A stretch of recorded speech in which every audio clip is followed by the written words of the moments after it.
Good morning. Well, you've joined me today at one of my favourite venues of all time, Lindome Lakes, and today I'm going to talk to you about my twist on method feeder fishing during the colder months of the year. So you're going to learn an awful lot. We're going to run through bait preparation, the setup that I use. We're going to cover everything, and hopefully we're going to catch a few fish as well. So let's get fishing.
Right, let's talk about location. Now we're at Lindome, as I stated, but we're on the Loco Lake, and I love this lake. It's a fantastic lake, simply because there's everything in it, but more importantly, some big carp, some really big carp. I'm sat on peg 18, and you'll find this and this is quite interesting, and quite informative wherever you go on a commercial fishery during the winter months when the water's clear. The middle of the lake is one of the most consistent areas, simply because whichever way that wind's blowing, the fish feel safe in the middle and the widest part of the lake. So we're sat here on peg 18, the widest expanse of water is in front of me, and it begins to narrow off either side of the lake, and this is why the fish seem to kind of like herd up in this area at this time of the year. So that's the reason why I'm sat on this peg. The reason why I like Loco, and it's extremely popular at this time of the year for a lot of anglers, is it's a nice simple day. We're fishing one rod, we're setting our stall out and setting the trap for whatever comes along, but hopefully some big carp. We're fishing in 8 foot of water as well, so I've got to be confident with my setup. I've got to make sure that I know my setup's right, I'm using the right hooks, the right hook baits, the right feeder, the right bait. We're going to run through everything so I can sit here for 20-30 minutes at a time knowing that everything's intact and it's perfectly presentable for those fish to pick out my hook bait. So let's get fishing, and we'll run through some bait prep in a bit.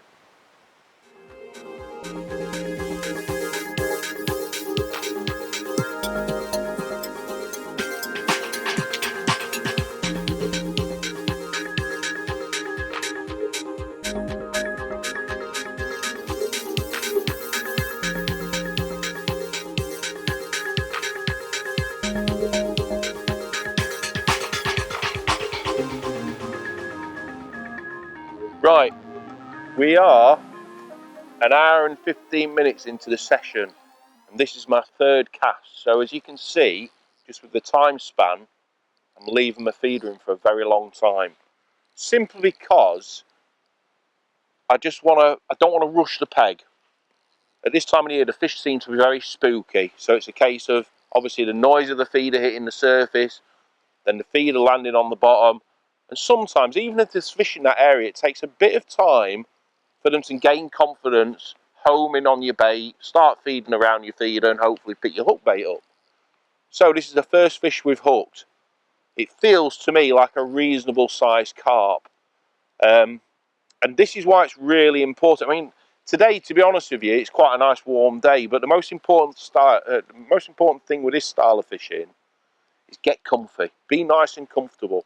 So if the wind's a bit cold or whatever, and you want to keep warm, put your umbrella up, get nice and comfy, because you sat there for a long period of time. if you're not comfortable, you become, I suppose, irritated in a way, and your concentration starts to lapse, and you end up maybe casting more times than what you should be. I mean, it could quite easily be a case today where I might only have 6 or 7 fish, I might only have 10 casts in the day, and that's the secret. If you start casting too often, you can often spook those fish that are happily sitting around, moving about in the area where we're fishing. Now, I'm fishing, well, that's a nice fish, that. I'm fishing towards the centre of the lake, obviously because that's a major area where the fish feel safe. So it's actually, oh, look at that. Oh, let's pick him up. As well as that, there's loads of leeches on it. Beautiful fish. Look at all the leeches on the face there. That shows that they just sit there all huddled up. And at this time of the year, they very rarely move around unless, let's say, there's a wind on. And when it starts blowing, the water movement picks up. That's when other areas of the lake start to produce fish. Last week, I was on a peg at the bottom end of the lake, and the wind was blowing completely the opposite direction. Today we've got a northerly wind. Last week it was a southwesterly wind, and there were fish topping all around that bottom end. And I ended up winning the match with £70, just short of £70, from a peg that hasn't produced for a very long time, simply because it was a southwesterly wind, a nice warm wind, and it created those fish to start moving around the lake a little bit more. So every day is different, and you have to plan that with your match plan. So let's put another hook bait on, cast back out, and hopefully catch another beautiful fish.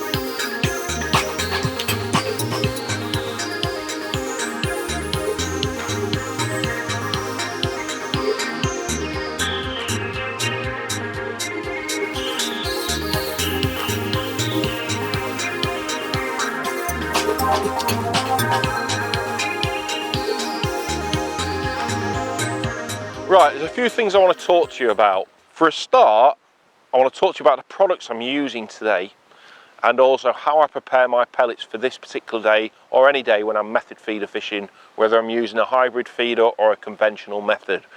So let's talk about the products first, because I think that's really important. We're at a venue, we're at Lindholme Lakes on the Loco, and we're using the fishery pellets. Look, we all use fishery pellets, and yes, they work brilliant, but I'm one of these anglers. I always want to try and do something with my bait that might have an edge on people. It's not necessarily going to catch loads more fish, but it might put those extra few fish in the net, and I think that's really important.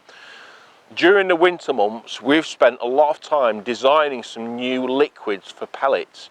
As we all know, oils with pellets work wonders, whether you're adding them to your expander pellets to make them more durable, or add them to a hard pellet to make them more durable, to stop them breaking down, helps them make more noise when they hit the surface. There's all different ways of utilising oils, and it's something I've used for a very long time in my bait armoury. And it's for that reason we decided to bring out a range of new liquids. So we've got the Swim Stim range of liquids. We've got the pellet soaked liquids which we've designed, and they work brilliantly. We've got the betaine green, we've got the red krill, we've got the amino original, and we've also got the F1 sweet, which I'm sure will be extremely popular because it just smells so nice and the colour's brilliant as well. So I just want to run through exactly why I use these. I've been using these for a while, testing them, and they're absolutely brilliant. They're a water-based oil, so whether you're using them to pump expanders, you don't actually have to pump your pellets in water anymore. You put some expanders into a pot, fill this up. What's going off? Getting shot here. And put the liquid straight into the pellet pump, pump them, and they'll come up a lovely texture. Now, because obviously this liquid is thicker than water, it'll take a bit more time, but the results are unbelievable. And they'll also act as a bit of a, these liquids will act a bit of a preservative as well, so your pellets will last for a long time. So let's talk about the bait that I'm using today. I'm using a hybrid feeder, a small hybrid feeder, and I've done my pellets. Now, as bizarre as it sounds, these pellets that I've dyed are the fishery pellets. And all I've done is I've added some betaine green liquid to my pellets with a little bit of water to speed up the process, because I've done them on the bank side. And look at the colour of them, they're absolutely beautiful. And I'll explain why I've done them a green later on. But let's talk about how to prepare this particular bait. So first of all, what I've done is I've got myself a tub here. Get some pellets, some fishery pellets, put some in like that. Now, with a hybrid feed, I want the pellets quite spongy, and that means they're going to hold a lot of air within the pellets once they've absorbed all that moisture. So that means when I'm compressing all those pellets into a feeder, when they go into the water's going to leak into the feeder and help expand those pellets out of the feeder, which in turn pushes your hook bait out of the feeder, which means it's making your hook bait more visible for the fish to pick out. When a method feeder pellets are slightly different. I want them harder, so that means when I'm compacting that feeder in the mould with my pellets, the pellets are really hard, and that means when your feeder hits the surface, there's less chance of any bait coming off, and that's really important. If you try to do your pellets with a method feeder the same as what you would with a pellet feeder, you'd often find that a lot of that bait, in fact too much bait's coming off on the surface. So it is a completely different preparation process. So today all I've done is I've added a good helping of this liquid. Now you can see I've not actually covered those pellets up. Now, to speed up the process, you've got two choices. You can leave them like that in the fridge overnight, and you can just see the level of the liquid is just below the pellets. But also, if you want to speed them up, if you're doing them on the bank side, you get to your peg in the morning, whether you're pleasure fishing or in a match, and you want them ready in, let's say, half an hour, 25 minutes, half an hour, which is about the right amount of time for them to give them some time to absorb that water and moisture. I just add a little bit of water to speed up that process. Only a bit, but it really does help. So now, as you can see, those pellets are just covered. I'll be honest with you, I've been doing this for quite a while, and I can't believe the difference in the quality of the pellets when you use an oil. I suppose in a way it's slowing down them taking in that moisture as you would normally where you just had water. Those pellets absorb it a lot quicker and they start to break down quicker. So now we end up with, in a way actually what's happened is that I've never seen a pellet so uniformed, and we'll do a close-up shot of these, but they're absolutely perfect for the method feeder, for the hybrid feeder today, what we're doing. They're very uniformed in shape, they're holding the shape, and that's because of the content within the pellet soaked liquid. So that means I can compress them like that, but break them down, look, just still a perfectly shaped pellet. So give these a go, because these liquids are not just good for pellets. You can add the liquid to a ground bait, to sweet corn, any kind of bait that you want to enhance the flavour or the colour. But as you can see, just with the green alone, how we've transformed an average looking fishery pellet into something that's really attractive. Right, when it comes to the method feeder, I like to keep my options simple. A, because I know that they work, but also I'm confident with them. That means I can sit there patiently knowing that if there's any fish in that area, I'm going to get some bites. Maggots and boilies, that's all I try and stick to. Now, for as long as these have been out, these are all I rely upon when it comes to boilie fishing. The Swim Stim Mini Match boilies are brilliant. 2 different sizes, 7 and 9 mils, which is perfect really for match carp. Now the next one I get a lot of questions asked me is colour. What's your favourite colour? Now we're on the loco today and sweet corn works really well. I've had quite a good success this winter catching a lot of fish on a Swim Stim Mini Match yellow. Simply because I think the fish are so used to the yellow corn. So if I'm fishing a method feeder, I'll either use a yellow one, or if I'm really struggling, I'm just trying to figure something out of my peg, I might occasionally put a pink one on. But these two, yellow and pink, are my 2 favourite colours on any fishery that I go to. If I go to Woodbury or somewhere like that, I'll always use pink. Don't know why, but that's what I'm confident with, and that's what catches me fish. Now, you can see why they're so attractive, because they're so bright, and that's really important. Any of the colours, the white, the pink, the yellow, they're all a nice bright colour, which means they're nice and visible on the bottom to fish to pick out. Now going back to the pellets, if you remember, I explained that I like to use green pellets, and that's why I've used that particular colour. I've used the betaine green to actually soak my pellets in, and you'll see why I want to use a nice. I turn my pellets a bit darker than the average brown pellet, so to speak. So this is the feeder I'm using today. I'm using a small 36 gram hybrid feeder. It's not massive, but it's not small either. If I'm leaving my feeder out for 20 to 30 minutes, there's enough bait in there to attract fish, but also not too much choice. If I used a bigger feeder in this situation, there might be a little bit too much choice for the fish to feed on. There's fish in the area, I know that for a fact. So it's not like I'm having to put a bed of feed down to hopefully wait for them to switch on. Waiting for them to switch on a lot of the time on commercials is the time of the day, not necessarily the amount of bait you've got down there. So that's why I'm only using a small one. If I were using it for Woodbury or somewhere like that, because of the expanse of water, I might have to put a bit more bait out, using the next step up, or even a large hybrid feeder to speed up that process of fish coming into my zone, my feeding zone, so to speak. So let me just show you how I've been setting up, how I've been actually moulding the feeder, which is quite important. So I put in a nice big bed in at the start. I'm pressing it really hard, simply because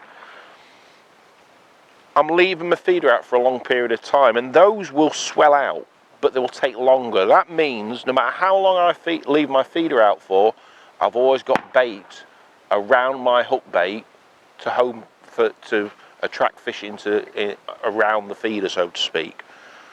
So I've put a nice hard layer in there. I've then just placed my hook bait at the bottom third of the feeder, as you can see. So I've created a loop with my hook length.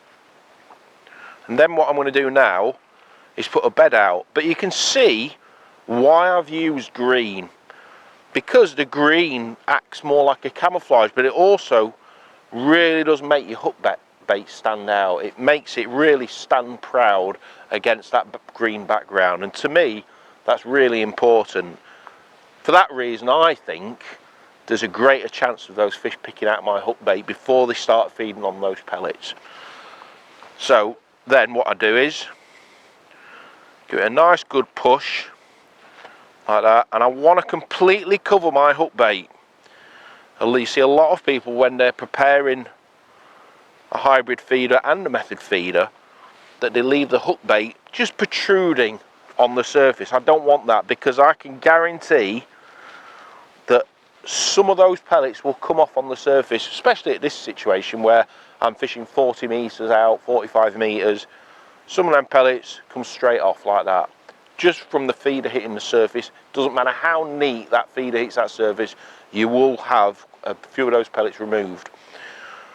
So that means, I know for a fact, once my feeder has hit the bottom like so, it's all intact, my feeder. Nice tight feeding table, which means there's a greater chance of those fish sorting through those pellets and getting to your hook bait. Within a few seconds of that feeder hitting the bottom, because of the softness of these pellets, they will naturally push away, push out of the feeder and leave that hook bait standing on the top of the feeder. And that is the principle of what I'm trying to do today, or in this time of the year on a commercial fishery when I'm using a hybrid feeder. That's the principle I'm trying to achieve. Right, well, it's been quite an enjoyable day, to be honest with you. The weather's been fantastic, but the fishing's been tough. But that's the most enjoyable part, where every bite that you get is rewarding. And as I said earlier, just by keeping your things simple, keeping your bait options simple, sitting there patient, confident that you're going to get some pulls, you end up with a great day's fishing. And that's exactly what's happened today. I've had 6 carp, 3 F1s, a skimmer, but I've thoroughly enjoyed it. It's been brilliant. So I think I better get these back now. So catch you soon.